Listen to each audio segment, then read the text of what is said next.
dalam menjalankan sholat, di dalam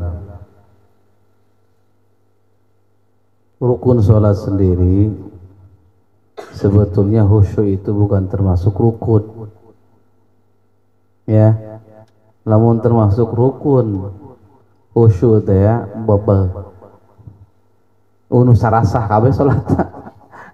Kalau masa diterima kan hak prerogatif Allah. Ini dalam rukun, dalam berfikih, khusyuk dimasukkan ke dalam rukun sholat misalkan, ya. Jadi khusyuk itu masuk dalam bagian rukun sholat. Waduh asana unusah kawe sholat. Alhamdulillah syukur orang nu luar biasa, ya. Jadi khusyuk itu bukan masuk dalam bagian rukun sholat. Jadi Allah hanya memerintahkan sholat, aqimus sholah, seperti itu aja bahasanya, dirikanlah sholat. Adapun masalah prakteknya, Quran pun tidak pernah memberikan bocoran seperti itu. Bocoran itu yang ada apa? Di dalam hadis, kata Kanjeng Nabi lain lagi. Bahasanya sholatlah kamu seperti kamu melihat saya sholat, kata Kanjeng Nabi gitu. Di situ pun sama, berbeda-beda orang. Karena apa? Melihatnya dari sudut pandang yang mana. Pada waktu itu sahabat melihat wah Kanjeng Nabi sholat, ada yang di belakang, ada yang di samping, bahkan dia tidak pernah melihat sama sekali Kanjeng Nabi sholat karena melihat temannya doang di depan. Jadi berbeda-beda tuh sholat sendiri, tidak pernah sama, ya. Dari mazhab yang 4 saja tidak pernah ada yang sama, berbeda-beda semua. Makanya jangan pernah meyakini bahwa sholat gua yang paling benar, jangan. Karena apa? Karena berbeda-beda. Dan Kanjeng Nabi sendiri tidak pernah memberikan instruksi kepada sahabatnya seperti latihan sholat. Layaknya misalkan seperti pasukan paskibraka, pasukan PBB, baris berbaris, kudu barisnya kieu, kudu jalanna kieu kan. Nabi hanya memberikan instruksi seperti itu. Sholatlah kamu seperti kamu melihat saya sholat, itu doang. Tidak pernah dilatih seperti pasukan PBB, baris berbaris. Jadi penyeragaman, tidak pernah ada yang sama sholat itu. Makanya jangan pernah meyakini kitalah yang paling benar, nggak boleh, temenang. Karena dalam mazhabun, dalam fikih yang 4 mazhab yang 4 pun itu berbeda. Padahal dari Imam Malik ke Imam Syafi'i itu kan hubungan antara guru dan murid. Imam Syafi'i kepada Imam Ahmad bin Hambal antara guru dan murid itu pun berbeda ternyata. Apalagi di luar mazhab arba'ah yang itu, di luar mazhab yang 4 itu, apalagi itu pasti berbeda-beda. Coba lihat sudah kapan koskiyo anu suku dijebrakeun kan gitu kan, masing-masing berbeda-beda. Padahal menukoski ya sunnah. Giran Fatihah bae coba anu maca bismillah dizaharkeun, urang dizaharkeun. Ada yang dibaca tapi disirkan. Ada lagi sama sekali tidak baca bismillah. Ya. Karena orang tersebut, mazhab tersebut meyakini bahwa bismillah itu bukan bagian daripada Fatihah. Ada dalilnya bisa kos gitu. Ternyata apa? Lihat, setiap bacaan di surat yang lain pun ada bismillah. Itu dah dalilnya dah. Jadi bismillah itu bukan masuk bagian daripada surat Al-Fatihah. Tapi nu hal kos gitu, nu pusing nama dirubah ributkeun, giliran bacaan amin dan pernah diributkeun, malah sepakat semua kan. Padahal amin sendiri apa? Tidak ada kan? di Fatihah tapi tidak pernah diperdebatkan, malah sepakat kabeh.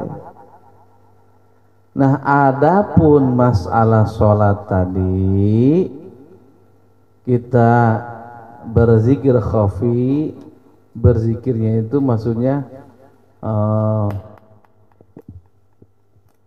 berdasarkan apa melalui af'alnya Allah, asmanya Allah, sifatnya Allah, apa zatullah, kan seperti itu tadinya ya. Jadi sebenarnya mah geus eueuh nu kos karitu deui, geus nu pasti mah geus zatullah bae. Lamun urang nguji kadinya mah kieu engkena eta mah pembahasan teh pembahasan karena keilmuan, jadi hanya lebih kepada ucapan-ucapan saja. Banyak orang hanya ucapan-ucapan saja nih Korea. Banyak orang yang hanya berteori seremonial doang, menjalankan tidak pernah, praktek tidak pernah. Urang mah lain kos gitu ya, nya ada teorinya, nya langsung praktekna urang amaliyah tah, praktek teh amaliyah. Kalau kita menguji ke masalah ke situnya, kalau kita menguji ke af'alnya Allah, semua af'alnya Allah kunaon, kita bukan tidak akan bisa bicara kalau tidak ada af'alnya Allah. Itu lebih kepada ke situ pembahasannya. Kalau ini lebih kepada zatullahnya ya. Kalau misalkan seseorang berbaik hati, kasih sayang sama orang, itu kan masuk kategori apa? Asma. Di dalam asma Allah ada Ar-Rahman, Rohim, kan gitu. Begitu maksudnya tah. Orang ngomong gitu kayak paham heula encan kadinya heula.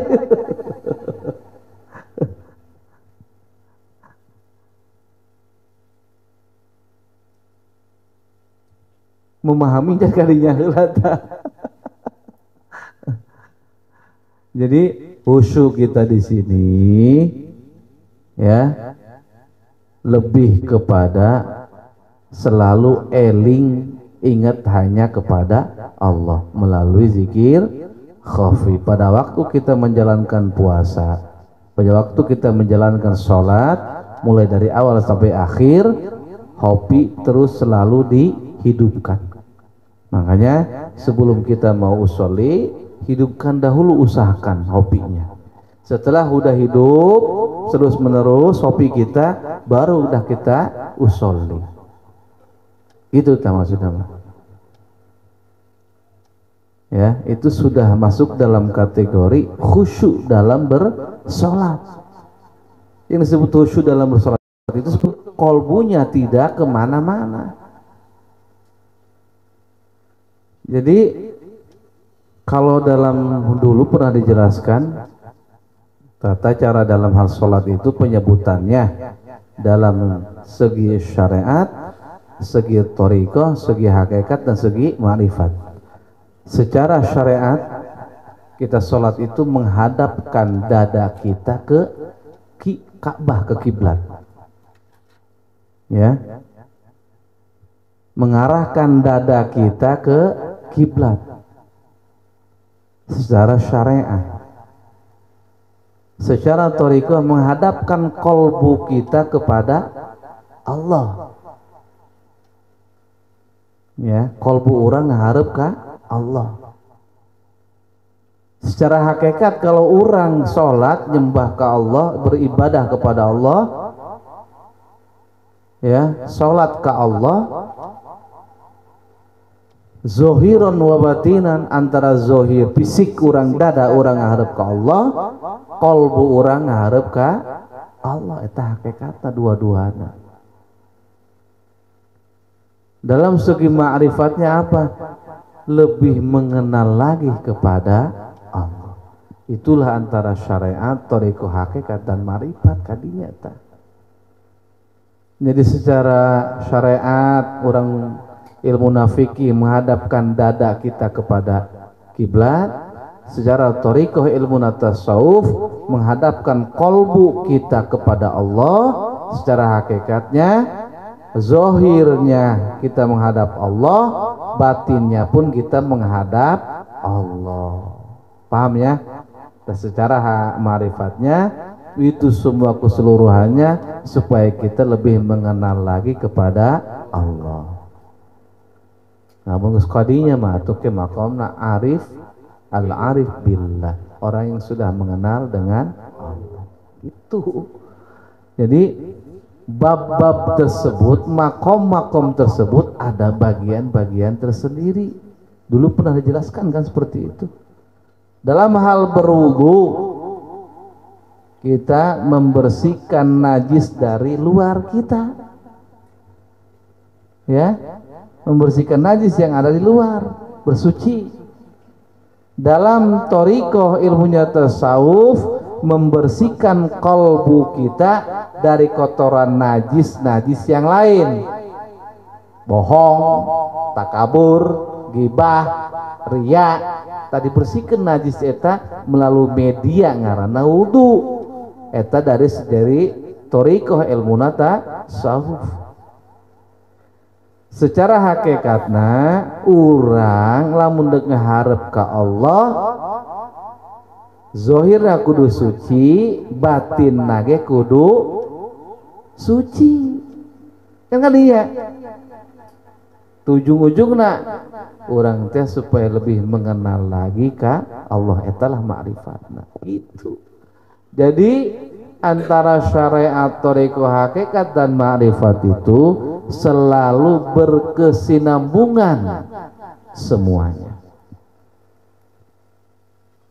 Ya, jadi berurutan KBG, berkesinambungan KB. Kalau lamun cenah mengacu karena hal kos gitu, berarti kan pentingnya seorang kudu segera menyegerakan berthariqah. Namun dalilna kadinya kalau lamun cenah urang can berthariqah karak zahir doang disucikeun. Kan gitu. Tina najis. Qalbuna can disucikeun, batin aku thariqah teh aku melalui media cai teh wudu. Otomatis kan lamun kos kitu mah. Makanya penting talqin ge eta kos kitu. Pentingna berthariqah ge kos kitu. Dunia pun sama, ada siang ada malam.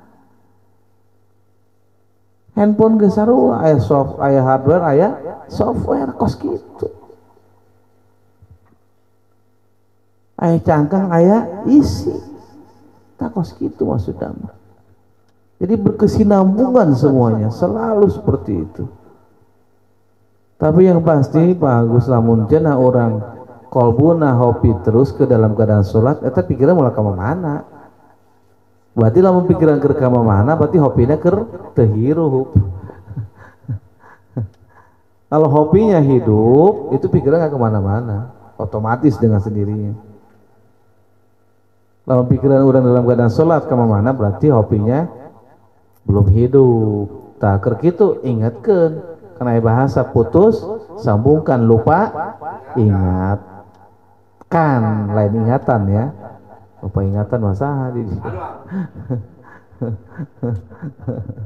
ya. Jadi kalau gitu bae makanya mah slogannya putus disambungkan, lupa diingatkan. Orang keur kitu berarti keur poho langsung buru-buru hobi deui.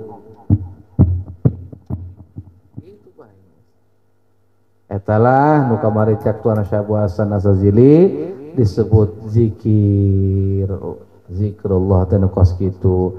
Dalam keadaan apapun, sedang apapun, italah anu disebut landasana amalan solehan anu hasilna buahna eta disebut ngaranna nur, cahaya. Nah, oke. A'udzubillahi minasyaitonirrajim. Bismillahirrahmanirrahim. Wa afwana karim. Allahumma shalli ala sayyidina Muhammad wa ala ali sayyidina Muhammad. Allahumma iftah lana bi futuhil arifin. Allahumma iftah lana bi futuhil arifin. Allahumma iftah lana bi futuhil arifin. Rabbana iftah bainana wa baina qaumina. bil haqqi wa anta khairul fatihin. Rabbana anzilna munzalan mubarakan wa anta khairul munzilin. Rabbana atina fid dunya hasanah wa fil akhirati hasanah wa qina adzabannar. Shalli wa sallim ala jami'il anbiya'i wal mursalin. Alhamdulillahi rabbil alamin. Hadanallahu wa iyyakum wa afa minkum. Wassalamu alaikum warahmatullahi wabarakatuh.